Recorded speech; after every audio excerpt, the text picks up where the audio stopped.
Hello, everybody, and welcome to the first episode of the Club Paradise podcast. I'm your host, Chris Cataldo. Today, I thought it'd be interesting, since no one really seems to give these projects much interest or, thought. I thought it'd be a fun place to start for beginning our analysis here on the Club Paradise podcast. Today, I want to go through, it's going to be a double episode of Drake's Room for Improvement, as well as Comeback Season. I'm going to give a full disclaimer right now. I know it's really important to note. I listen to these projects so that you guys really didn't have to. These projects are rough, they're raw, they're long, you're welcome to try, but truthfully, it was a struggle to make my way through both of these projects to be able to do the write-up for this episode. So, you're welcome to it. We'll get into it. There are some diamonds in the rough here, very few diamonds in the rough, but, I do not advise it at the end of the day. Room for Improvement is Drake's debut mixtape released in 2006. It features 22 tracks, where he remixed several songs from artists such as Trey Songz and Lupe Fiasco. The mixtape showcases Drake's unique blend of rapping and singing, as well as his talent for storytelling and introspection. The project displays his versatility and lyrical prowess as he delivers introspective lyrics over soul and jazzy beats, showcasing his ability to blend in musical genres. The mixtape highlights Drake's potential, even in its early stages, and provides a glimpse into the artist he would become. Overall, Room for Improvement is a solid introduction to Drake's music and style, laying the groundwork for his future success in the music industry. Comeback Season is the second official mixtape released by Drake the very next year in 2007. The mixtape features guest appearances from Trey Songz and remixes of artists such as Lupe Fiasco and Rich Boy. The mixtape is notable for being one of Drake's earliest works and providing insight to his early sound and style. The mixtape showcases Drake's ability to blend singing and rapping, which has become a signature of his work. The themes of the mixtape revolve around love, relationships, and personal struggles. While the mixtape did not achieve commercial success, it was recognized and helped Drake establish presence in the music industry. Overall, Comeback Season is considered an essential release in Drake's discography and a necessary milestone in his rise to fame. Okay. So for this breakdown, we're going to start with Room for Improvement. I'm going to run through the categories of the album, and then after that, we're going to go into Comeback Season. And we're going to go through it pretty fast because there's a good amount of content to cover here, and at the end of the day, it is two albums. But truthfully, there wasn't enough to make them their own episodes, so let's get into it. So at the beginning of each project, I like to let you guys know the sense of the feel of what kind of Drake we were looking at in this production, because project to project, he really varies on his overall themes, motives, feelings throughout. So when I was listening to Room for Improvement, I really got this sense he was a very kind of youthful, hyped up. He was trying to be sensual. He was trying to do the whispering thing, but he also babbled a lot while he was going on his verses. So that would make it a youthful, hyped up, sensual, whispering, babbling Drake, which is the type of Drake we're working with in this project. Really, the guy's just doing a little bit too much, a little bit too fast. He's trying to get a little bit of everything crammed into this project, and I think that really hurt the project across the board. I mean, like we said, it's 23 tracks long, and it's just super duper jam-packed, very dense, which is really indicative of rap at the time. You had a lot of long, lengthy verses going on, and to me, it's hard to kind of appreciate it for what it is for that reason. The verses are very wordy-gurdy, and they're just wrapped out a little too fast, so it's really hard to keep up with what's going on in the content. He still didn't have that iconic kind of Drake flow worked out yet. And he finds it as this, project moves, but it's not really established the way we know it today. Obviously, it couldn't be. It's his first project. But you see little glimmers of it, but it's not what you think it would be, unfortunately. And he tries to work with it. He tries different flows throughout, and it doesn't come together really the way you need it to. Really, there's not a lot of bangers. It's really hard to jam to some of these songs, and that's really the problem. There's not a lot of commercial viability here, so I think that's why a lot of the project did not take off. Kind of a sign of the times. It's hard because, this is still a year and a half before Kanye's Graduation comes out, and to me, Graduation is such a pivotal part of hip-hop. It changes really the mainstream of hip-hop as a whole. It really tries to, because when Kanye was making Graduation, he really set it out to be stadium anthems, radio bangers. Like, that was a full intent for that project. And as we all know, as we'll get into, So Far Gone is heavily based off of the Kanye theme and his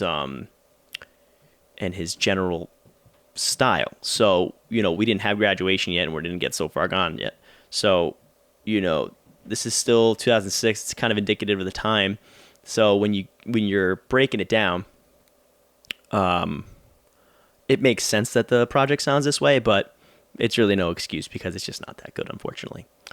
So the first category we're going to get to is absurd lines. There is a ton of crazy, absurd lines in this project. I mean, you got to think about it. Drake had nothing to lose here. He was just putting it all out there and hoping something would stick. And, it's a mixtape. It's free music. He can put out whatever he wants. He doesn't have to go by the label. He doesn't have to ask any permissions. He just puts it out. So you'll see a lot of Nicholas F. appear on this project. A very big early collaborator on these first two projects was Nicholas F. We'll get into him in a little bit.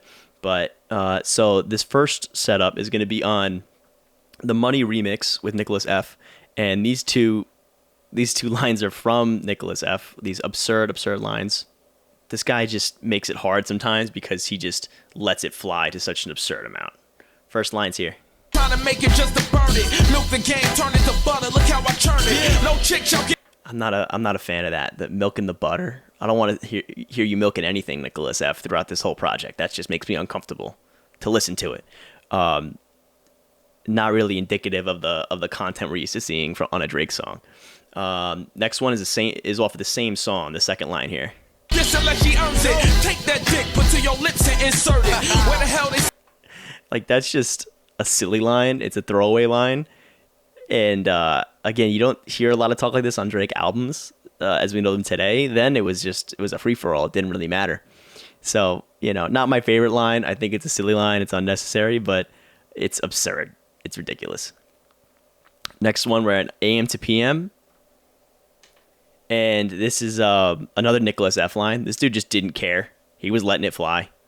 And it's absurd, but it's a little funny one. Quick shot.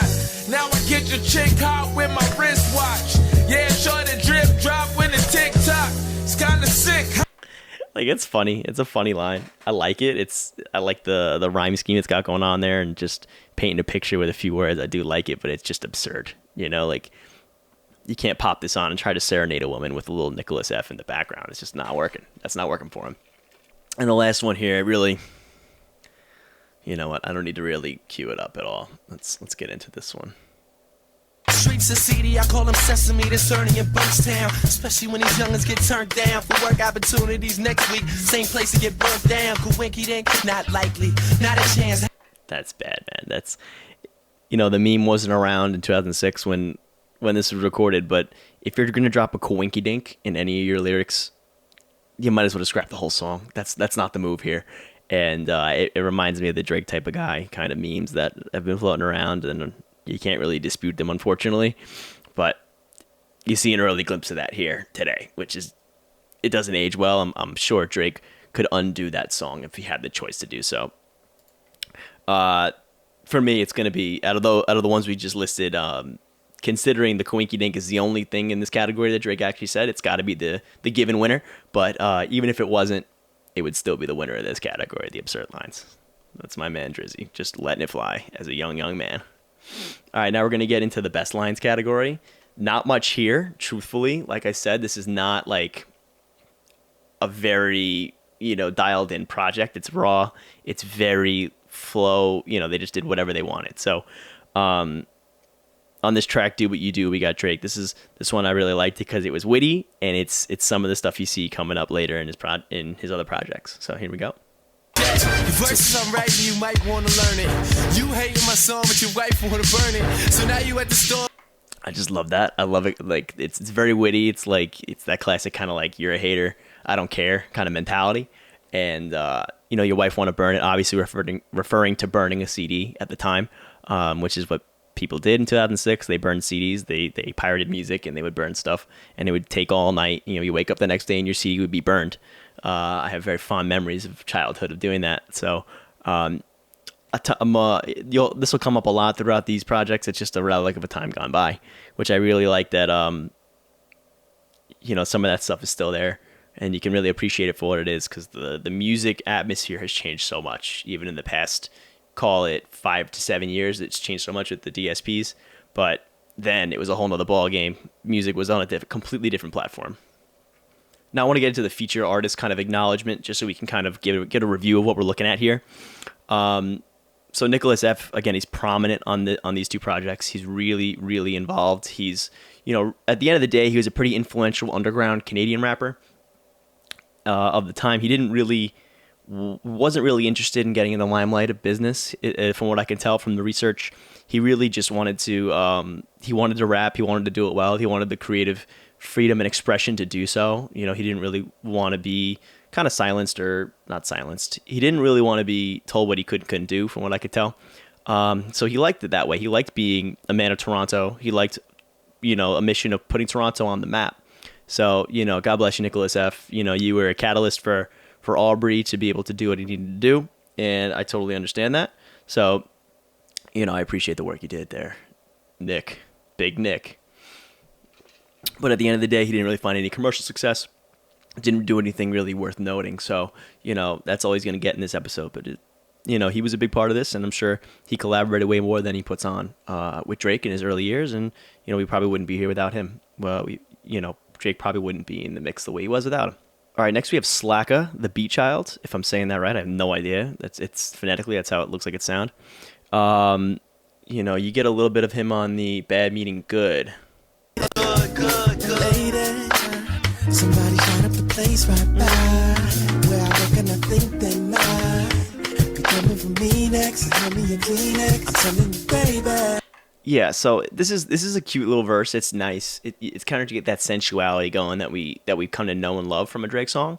To me, it doesn't really do the job though. I mean, he holds down this song, "Bad Meaning Good," but he really reminds me of like this BJ's brand, the Price Chopper brand, Sampha. He just doesn't do it for me. His performance is a little flat, and it's just definitely not my favorite song on the project. So in another instance here, we have Drake sampling a Lupe Fiasco song, Kick Push, which is a great song. I mean, if you know anything about Lupe Fiasco, especially in 2006, he's a big deal. I mean, he just put out Food and Liquor in 2006, which was a pretty critically acclaimed album at the time. So, it's funny to see, in 2006, Lupe Fiasco is pretty established now, which is so weird to think because, we get Food and Liquor, and then in 2010, he comes out with Lasers, which is pretty good. But after that, you don't hear anything about Lupe Fiasco really ever again. So it's funny and kind of crazy that we're seeing Drake remix a Lupe Fiasco song. And that's just, it's bizarre by today's standards, considering where they ended up. And even when Lasers came out in 2010, or whatever year that came out, I had to fact check that. You already had So Far Gone out in 2009. It's just like, even by So Far Gone, Drake's a superstar compared to Lupe Fiasco. He's the next big thing. And Lupe just kind of like missed his opportunity. He probably got market corrected by Drake a little bit. It's like, how many of these guys do we really need in this kind of role? And I love that, in later projects, this comes up as well a bit. And we can cue up a little Drizzy right here. Johnny got me pushing 2 plates. My weight up, I refused to wait up. I started a new race. It's funny when you think a nigga blew up after Lupe. Niggas treat me like I've been here for 10. So, I mean, you did blow up after Lupe, technically, Drizzy, but, we'll give you the pass because you absolutely nuked this man's career after he was all said and done. But even throughout this project, you hear these little like nuggets of stuff that would soon, you'd see to pass in future projects. And additionally, you can see, we talked a little bit about Trey Songz earlier, and if you cue it up, you also get, when you plug in From Time here. Night I played her 3 songs, then we got to talking about something we disagreed on. Then she start telling me how I never be as big as Trey Songz. Boy, was she wrong. That was just negative energy for me to feed off. Now it's therapeutic. So, it's fun to see that stuff kind of come back up. And unless you listened to this the way I did, if you go back and you actually listen to this project and you look at the lyrics and you try to analyze it a little bit, you'd never know that this was stuff that came up. So, it's cool to see the little nuggets come back up. Also, as a sidebar for room for improvement, if you go on Rap Genius, there's only been 7,000 views on this album at all, which is practically nothing. I'm pretty sure Comeback Season has more like 90,000. We could check that. I'm probably wrong, but regardless, it's incredible. Like, it's insane that there's a lot here. It's not perfect. It's not that clean, but there's a lot that goes on in this project, and it needs to be acknowledged for what it is. Okay, now we're moving on to the best banger category. Believe it or not, this project actually does have a banger. It's one of the saving graces of this album, probably the saving grace, the number one grace of this project, and that is City Is Mine. This the record that my backpack underground fans get to skipping. Back Southern Town fans get to tipping. Chasing fat stacks, running down grands. It's a mission, I don't backtrack. Hey, single sound from me different. I don't own no ice, I just got... That's the good stuff right there. I mean, that's just... If you don't know City Is Mine, you got to cue it up right now. You got to pause, you got to go. You know, you got to pause this on Spotify, wherever you're watching on. You got to go and listen to this in full length because this is one of the bangers, man. This is what really got things started for Drake, one of his breakout singles. You know, it really was the start of this man producing singles successfully that really got some acclaim. So now that's the best banger. Next category is there's nothing in contention for best banger, by the way. It's the only one that's up there. Same thing. Next category, best slow kush, which is the best, slowest, tastiest Little Drake songs on the project. Again, there's only one on this project, and this is just a great song. It's simple. It's kind of beautiful in a lot of ways, and it gets that soulfulness that you would see in a lot of later Drake projects. And this is Come Winter. Yeah, this dedicated to Canada, man. This man loves Canada. The whole up north. A lot of people don't realize how cold it gets during the winter. Tell him, baby. Listen, I met this new girl late June or early July. I called her a bunch of times, but she barely replied. Now it's December, I'm driving. She like, this is one of those projects where he really starts to go on these long. This is a really cool song because it goes on a long verse. It does a beat switch up in the middle, which became, one of Drake's iconic things is a beat switch up to be able to change the whole flow and momentum of the song. And he really gets into it, and it's just, again, a nice, beautiful early example of seeing that in his style. So now here's a couple of things I want to get into with the project, some of the best non-music things with this project. And there's a lot of cool kind of like things of the time, which we'll get into a lot with this subject, is just the era, right? This dude just loves the winter season. It comes up time and time again in his music. I've never met anybody that liked the winter so much. Like, he really, that's how... we love the summer. This man lives for the winter. I guess you kind of have to in Canada because it's just always winter practically up there. Even though Toronto really isn't that far up, it's equal with Buffalo, I'm pretty sure, New York. So it's cold, don't get me wrong, but they they have to romanticize the winter because they're stuck with it. And it's funny. It's really and I respect it. Listen, it's making the best of what you got from what you have. So you know what? I'll let it fly. I've never met anybody that hyped up the winter so much.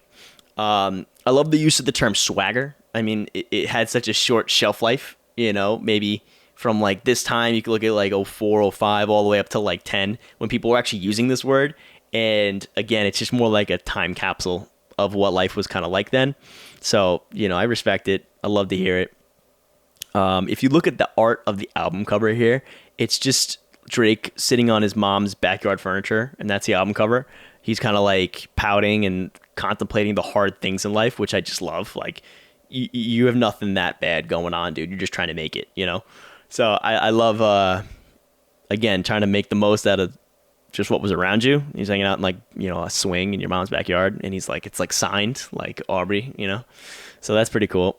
And then there's additional references to people. You get a Lindsay Lohan reference in the project, a Hilary Duff reference, which is great. Icons of the time, but no one could care less what they're doing right now. You get in one of the songs, you get a Glenn Lewis reference, which, Drake and Hypnotic with Glenn Lewis have been through it. So I don't know who Glenn Lewis is to him, but I think it's great. And again, I love a little Easter egg there that comes back up later down the line. Additionally, we have What's Age the Worst, which there's plenty here because these projects are super dated. They're just tough to listen to. I can't drill it home enough how tough they are to listen to. Being Canadian, it really hasn't improved much since 2006. It's pretty much where it's been, just kind of tough. There's not much going for you. You're just Canadian. So, Drake's really put Toronto on the map. I don't know how much Canada has been put on the map by it. But, he's trying. He's still doing the work. He's doing the Lord's work with it. So I keep plugging away there, bud.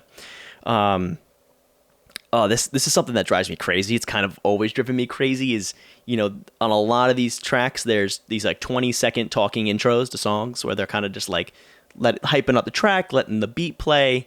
they're just kind of like, all right, we're waiting for the song to start, and like I just want to get into it. Let's just dive in. Intros and outros too. There's like some crazy long outros on these projects, and I'm like, we can get to the next one. Like it's fine. We can wrap it up. So again, that was kind of indicative of the time. You see it a lot on Lil Wayne songs, and Wayne was a god at this point, so I understand where it comes from. But man, I do not support it now at all. On the album itself, there's an intro track, there's an outro track, and there's 4 interludes, which are all just Drake voicemail boxes. So it's just like people leaving in messages, and he puts it on the track, and it's like kind of cute. Like it's nice. Maybe like 2 of them would have been better, but there's 4 of them. So like they're all right. I understand like where he was going with it creatively, artistically, but they don't work for me. They bog down the project so much. They're just, it's tough. So it sounds like someone's calling, and then it's, hey, Aubrey, you the man, blah, blah, blah, my man Drake. And I'm like, all right, this is cool, but it's just wasting my time. So you really could have gotten 23 down to, 23 songs down to 18 and make it tighter, cut a couple of the crap ones, and then you have 15 songs. Like, this is a more, well-rounded, concise project. Like, I can get behind this a little bit more, but it's just, I get it, it's bogged down, but they're just trying to get stuff that sticks. So they're doing their best at the time. The only time the voicemail box ever worked was when on the dial-in on Marvin's Room, which is just like, I don't even have it queued up, but it's, the one I'm talking about, how Marvin's Room opens. I mean, Marvin's Room is an iconic song that I think almost everybody and their mother knows, so I don't have to queue it up. All right, so now we have What's Age the Best, and there's some really, really fun stuff in here at the end of the day, because you got to look at it too. Like, this is the beginning of a loser nobody Drake. Like, Drake isn't Drake yet in these projects, and you got to really kind of respect that, and it helps at the end of the day with context of the album and context of where he's coming from with all this stuff, because you got to understand, you got to start from somewhere, and he started with a lot of nothing, truthfully, and he didn't have much going for him. He was black and Jewish, and he had good marketing, but at the end of the day, he had to do the rest. So I love this line from AM to PM that kind of gives you the feel of that as it's going. From the night before at the club, fake ID, my record spin. Got me dancing right outside since these niggas won't let me get. Guess again. We got hanging outside the club Drake. Like, he can't even get in. Like, Drake is the club now. He doesn't even go to clubs anymore because he's too famous. So I love that, because it kind of grounds you and makes you understand the context of where this album is coming from. What else is Age the Best? Spell rapping. I mean, thematically, it's terrible, and it's tacky, and it's awful, but I love it. So at the end of the day, you got to get with it or you don't. And he does this throughout the chorus on City Is Mine.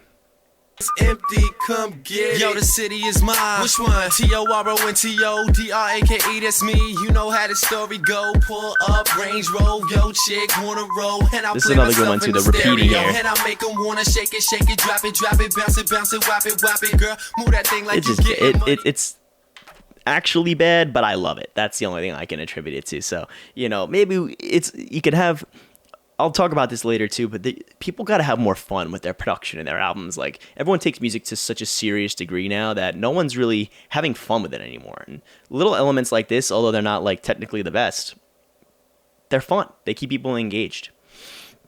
Also, what's really aged the best, and what you see a lot on this, because there's so many bad tracks, right? It's that when you look at the couple of good tracks I mentioned, City Is Mine, Come Winter, the ones I really like, they stand taller on a worse album, right? So the better songs stand up taller when all the other songs are low and crappy, right? So by comparison, they're more elevated. Like, if you stack up City Is Mine to any single now, like The Motion or Over My Dead Body or all these amazing songs, it's not gonna hold up. Like, but that's not the conversation that's had. It's not like it needs to hold up. It just needs to be good for the time. And this is an absolute classic, so it gets a pass in the Hall of Fame of Drake songs. Like we said, there's a couple of themes on this album as well, but there's a couple of songs in here with Make Things Right and Video Girl, and you get a little bit of what Drake does now, which is like telling women how much worth they have and they should have self-worth, and he kind of respects women with some of his lyrics, not all the way through his lyrics, but there's little hints of it of like, you should be better and you know best. And he does this in Video Girl, which is just great, because it's like, at the time especially, you had like rap video girls, and there was a certain kind of aesthetic that went with it and theme to music videos at the time. And he's just out here kind of like preaching the opposite. And here, let's take a listen. Sometimes, man, you gotta accept the fact that there's times where you gotta better yourself, you know, as a person, man. I love to see my black women strong, single, independent, doing their thing without popping their booty in some rapper's video, you know what I mean? It's a wonderful thing, baby. It's a wonderful thing. So, don't hate me. So that's just what you love to see about young Drake, that respect, the wholesomeness. Like I said, a lot of wholesome aspects on this album. There's a lot of not so wholesome ones, but also, you know, it's all right. I understand where it was all coming from. Also, when we're looking at, there's a song on there called Special. And there's a second part of the song really called Extra Special. And they do something really neat here with a nice interpolation. You're going to see this a lot, again, on future albums where he like samples older work, and 40 loves doing this, where he samples older work and they speed it up, they pitch it around to make it a little different, right? They try to give it a different feel. Let's see if you can spot the sample here, because I really, really like where this song is at with the sample.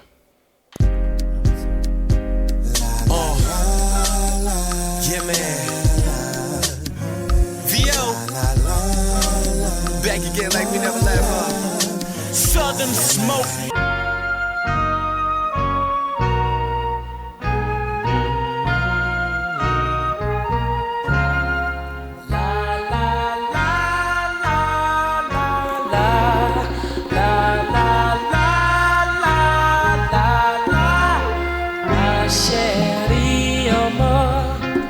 So that's a nice little sample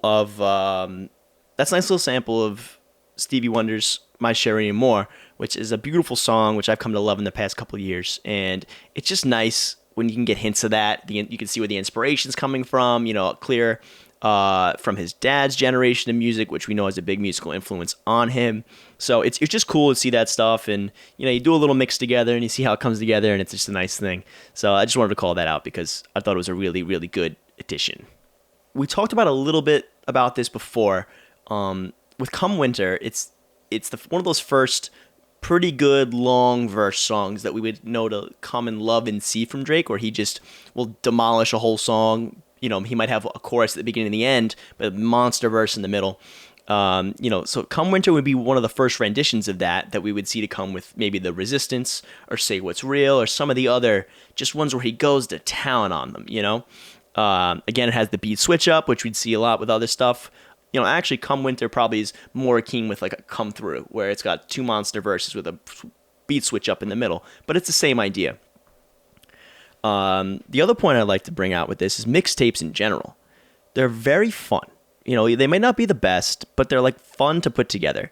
And, you know, they're kind of less serious, and it gets more music out there for people that are making music, right? You know, I think it's a pretty well documented fact that, you know, when you remix a song, it's inherently better. You know, like an existing song with a beat that people know, it's inherently better. I mean, you can look at some terrible, terrible songs, but they're good because they have a remixed beat, right?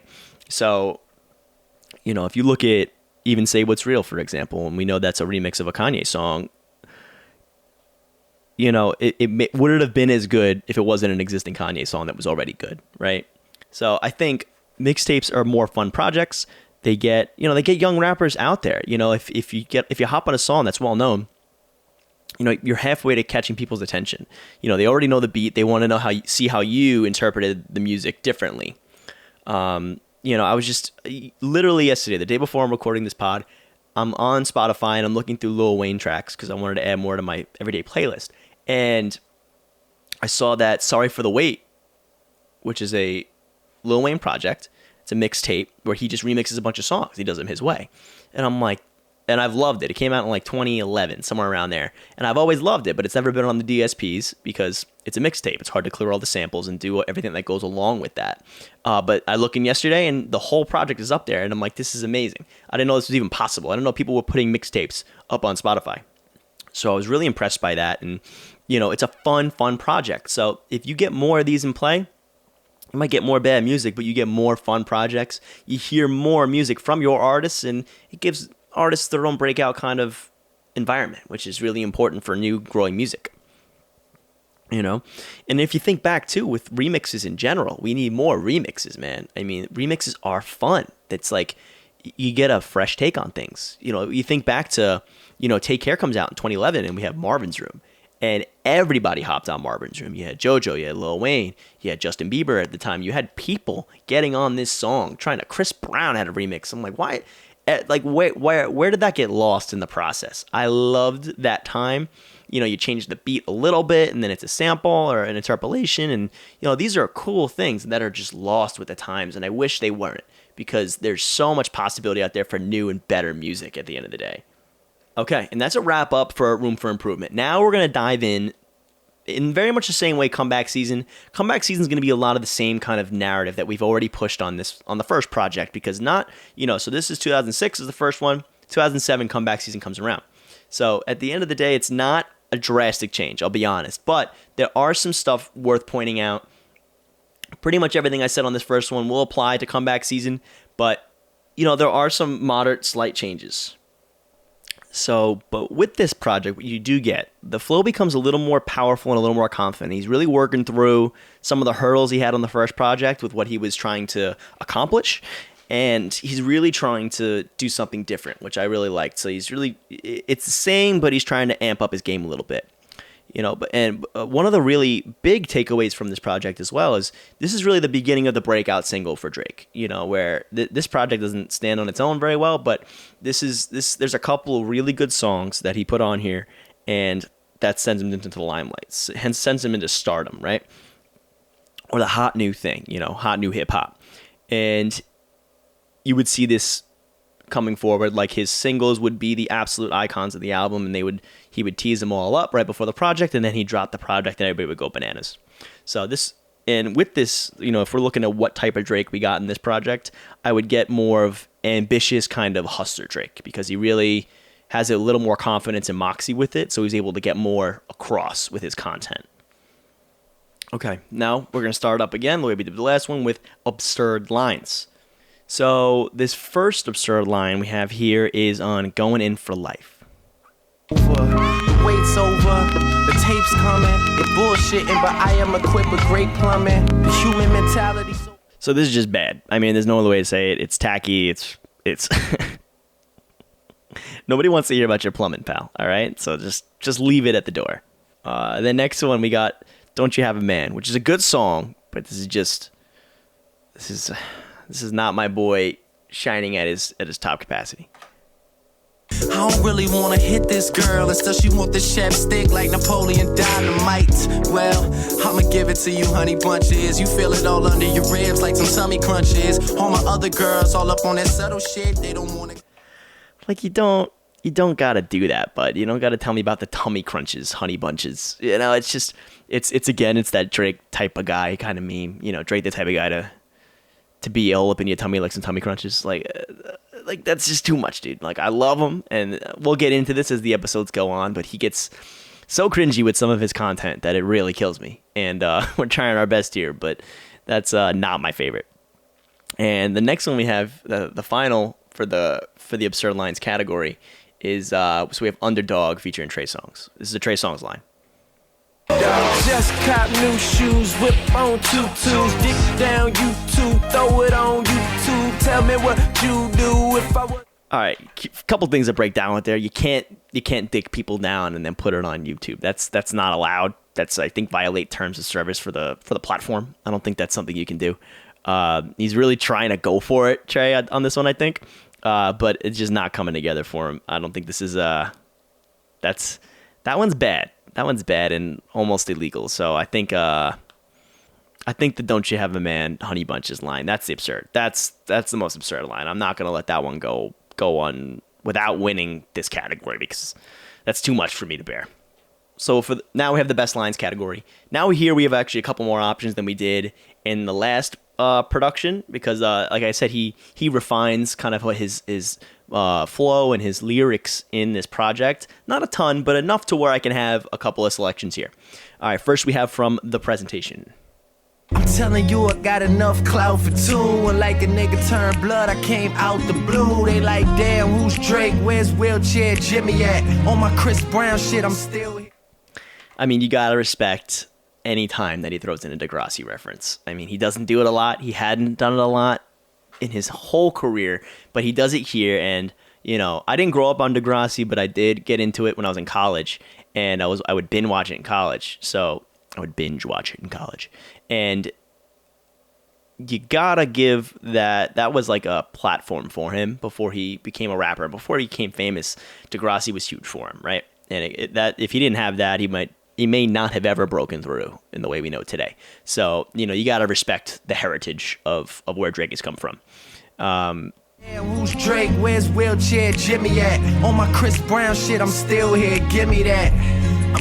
I love also the Chris Brown reference on that line. It's so good, right? Because it's topical. I mean, the Chris Brown album, Chris Brown, came out in 2005, and it had the bangers, all the classic Chris Brown bangers you would know. His first album, he's got Run It, Excuse Me Miss, and Give Me That come out on that project. So for Drake to hear 2007, this project comes out, and he's keeping it topical. By that time, Chris Brown has certified bangers. Those are what they are. They're bangers. And he throws that in there, and I'm like, oh, yeah, like that just feels good. Chris Brown, not a great reputation. Don't support him as a person, but at that time, he was well-established. Young kid. I think he was like 13 or 14 when that project came out, and he's got the bangers. Next, we have on Best Lines, Closer to My Dreams.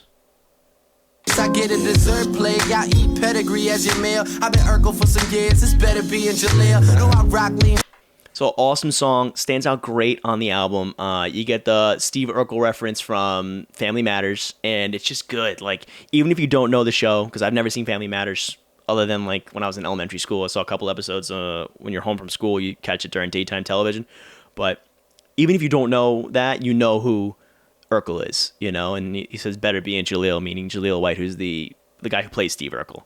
And I also have another lyric off of this song that I really like.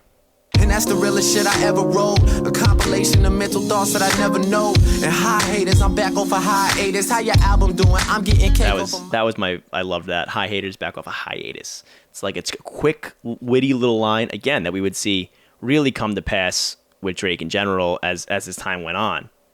So it's like that cheeky, quick little quip, and to me, it's so simple and so easy, but it's got a nice little rhyme with a back-to-back. I thought it was great, so that's why I came on here for this.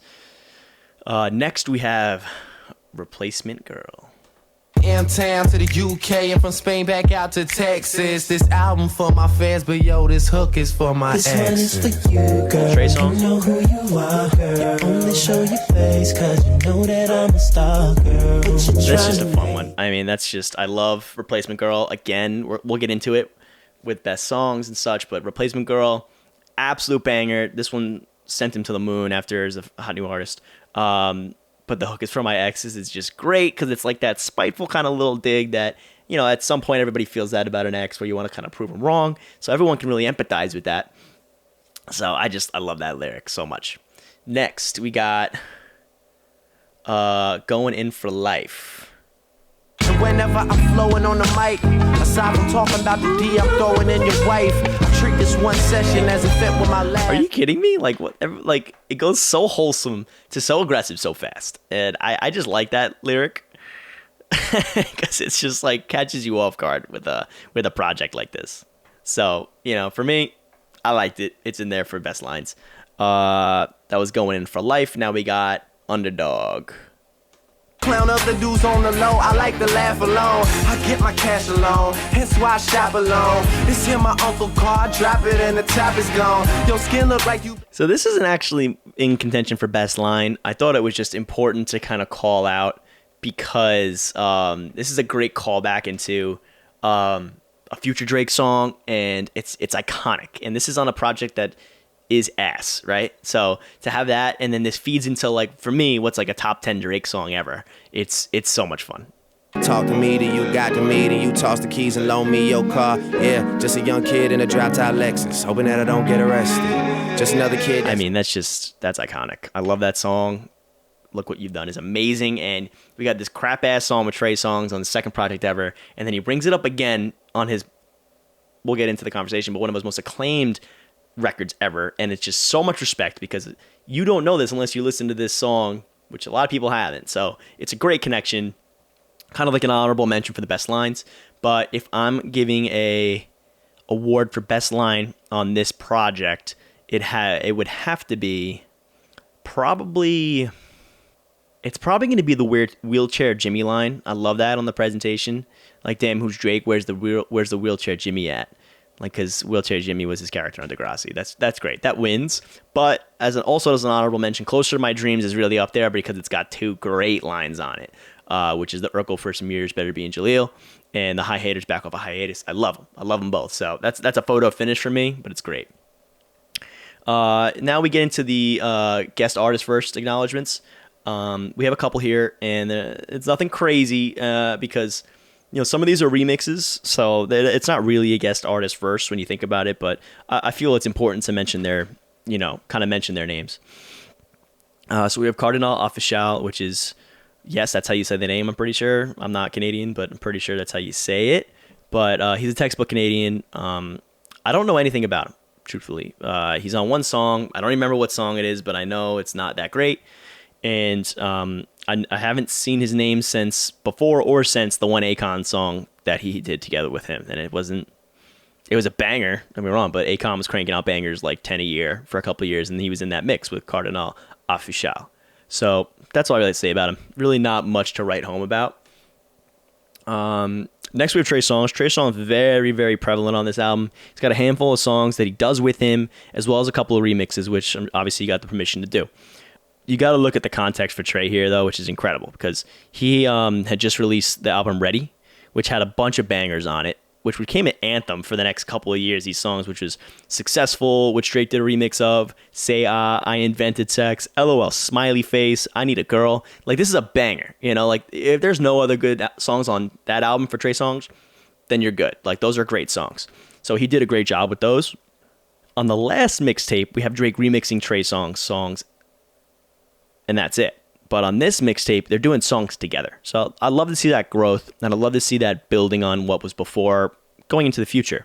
So, yeah. So he also does a remix on this project. He does a remix of Missing You, which is really interesting because he does other songs with him that they actually do together. So I thought that was an interesting little factoid. Missing You is an incredible song. Absolutely. For me, it's more a Drake song than it even is a Trey song, even though Drake has one verse on it. It's phenomenal. I mean, it's great. You need to respect it. And I thought that dichotomy was very interesting with a remix and features on his album. And then there's Lil Wayne is on here as Drake does a remix of Man of the Year. Another great Lil Wayne song. And, Lil Wayne's a god at this point.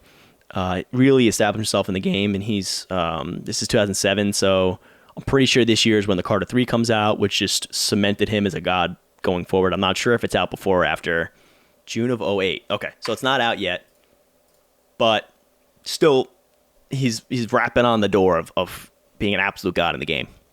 And it's just even better because they'd eventually partner together with Young Money. He would become a mentor to Drake and propel his career in such a big way right before Take Care. I'm sorry, right before Thank Me Later. So the best bangers, we already heard Replacement Girl. I told you it's a great song. It slaps hard. There's no way around this song. Let me show you what it is. I was birthed up top, but was raised at the bottom of the map, where the girls all thick and the hottest nigga rap. If you're looking for the good, and we got him in a trap like took it from White Snakes to. It's a great song. It's very, very good, and it's a photo finish really with that and this other song. We just brought it up, Missing You remix. I can't stop missing you. Iconic. Wish I was still with you. I can't stop missing you. No. Nah, I never needed advice about all the things you like to do, and it was lights out. It's just good, man. Like it just slaps. They're both great. If I'm picking one, it's a difficult one. It's probably Missing You, the remix. It's so good. The tempo is great. It's upbeat. You got little Trey songs in there. I'm going Missing You, but Replacement Girl, don't go overlooked. It doesn't. Don't get it twisted with Replacement Girl, because it is really good. This Replacement Girl was the first single that Drake really broke out on. It was. We'll get to this in the What's Age is the Best, but it was a solidifying first springboard for Drake. So it's can't go unnoticed. Low key bangers. I had Faded here and Don't You Have a Man. Go give them a listen. It's a tough one, but Don't You Have a Man is great. It's just a good song. It's fun. It's like a good narrative for a song in general of like what's the deal, like why you not taking, like what's the problem, like why aren't you with me, that kind of thing. It's great. I loved it. So Don't You Have a Man's gonna be our low key banger. Because a lot of these are low key bangers technically. So the best slow kush award goes to there's only one here. It's Closer to My Dreams. It's a fun song. Closer to My Dreams, great song. He references it again. Wide-eyed, uneducated at 19. Listen to Closer to My Dreams. Love the feature of that in the future content. And it's a staple. Like, if you're looking at these projects, it's a staple. It's a standout song. You gotta love it. I'm partial to the tasty slow Drake of the slow kush. That's why I put this category in here. I love the slow, fun Drake songs. So for me, that checks all the boxes, and it's good to go. All right, best non-music things associated with this album. Couple of things to note here. First thing's Peacoat Drake. Iconic look. If you look at the album cover, we got Drake on a nice fall day, peacoat up to the neck, just absolutely slaying it. Like, that was a look. That's the way some people dressed at the time.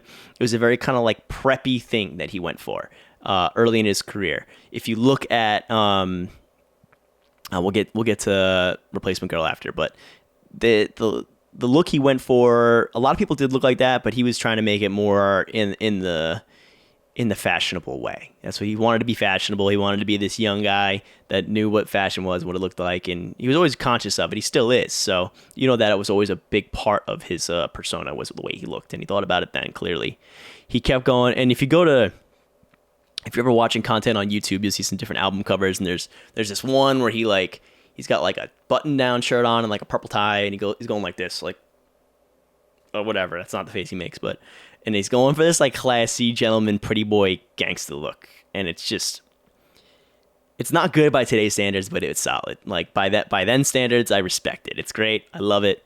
I'm gonna back it all day. That's pretty much for the best non-music things.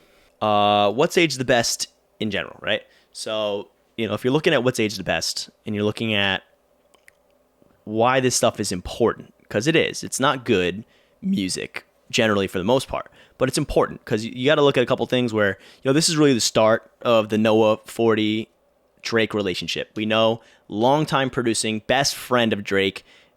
We would not be here without 40 with what they've accomplished and the content they've created. It's incredible. This is really, obviously, still raw. It's a raw sound for the project, but it's even a testament, truly incredible to see how far they've come. In all this time, they've both excelled at their craft and gotten better and better. Year to date, they're doing incredible things, so gotta respect it. So I want to come back to Replacement Girl. Said we come back to it. This song was really important, instrumental, really. It was featured on 106 & Park's new joint of the day, and it could really be attributed to his first hit song, truthfully. Couple things to note with it. It was a smash hit. You got to really appreciate Drake's attire in this video because it's actually hilarious. It got this like slim fit cut peacoat, some baggy jeans, an untucked button down, a skinny tie, and a flat brim hat that was not just backwards, but it was offset to the side. Something you may have seen me wear maybe circa 2009. It's terrible. Don't get me wrong. It is terrible, but it's also the best. And I really can't say it any other way. It's a fun music video. That's a time of, primetime music, what music videos look like. And it was just fun. That looks pretty indicative of how some people looked at the time. And I just appreciate it for what it is. What else is aged the best? Trey Songz having a Z at the end of his name. I never, ever even thought twice about it. It was like, it's just what it was. It was nothing to think about. It still kind of is.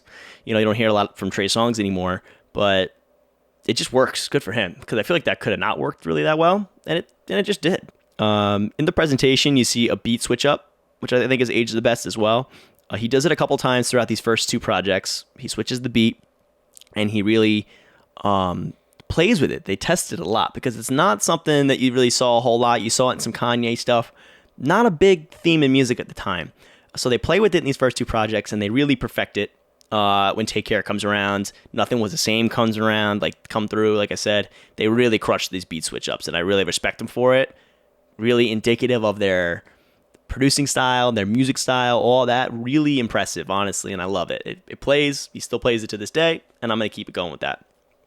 So there's a track on here, it's called Bitches Crazy, and that's another early look of what we would know today as a singing kind of Drake. You know, we have rapping Drake, we have hype party Drake, we got singing Drake, which he really tried to dial in on Thank Me Later. It's not good on the song. It's not really particularly great. Nothing to really write home about, but it's just a good glimpse of, again, what's to come. And I know I said that a lot on this episode, but you can't underplay this stuff because there's some stuff that didn't work on this album, and they trashed it, and they kept the good stuff that they wanted to keep going with. And that's how creative process works. You know, I'm a creative myself, and things don't always work well the first time. You know, I've taped like 3 episodes before this, and this is my first one. It's actually gonna go up. You know, so it's a process more than anything. So in that, you just got to chalk up to that same note. What an impressive growth rate for them. You know, from project to project, they're growing, doubling, not even just doubling, they're exponentially growing from project to project, because after this comes out, we get So Far Gone. The next year, no, I'm sorry, this is 2007. So you get So Far Gone a year and a half after this. How do you go from a project like this to getting to So Far Gone, one of the most critically acclaimed bodies of work of the last 20 years, maybe all of hip hop, in a year and a half from this, from three pretty good singles and a bad project mixtape, and you get So Far Gone right after it? Just, they really dialed in. You got to give credit where credit is due. It is impressive. There's no way around it. So, you know, for me, absolutely impressive, impeccable, top notch. Love it, guys. You're the greatest. So here, just to wrap up the episode a little bit, there's a couple of points that I really just want to drive home. It's just, yes, these projects are tough to listen to across the board. I cannot dispute that at all. But it's definitely important to really acknowledge their impact and their value, because, like I said, without these seeds that start, we don't get Drake we had today.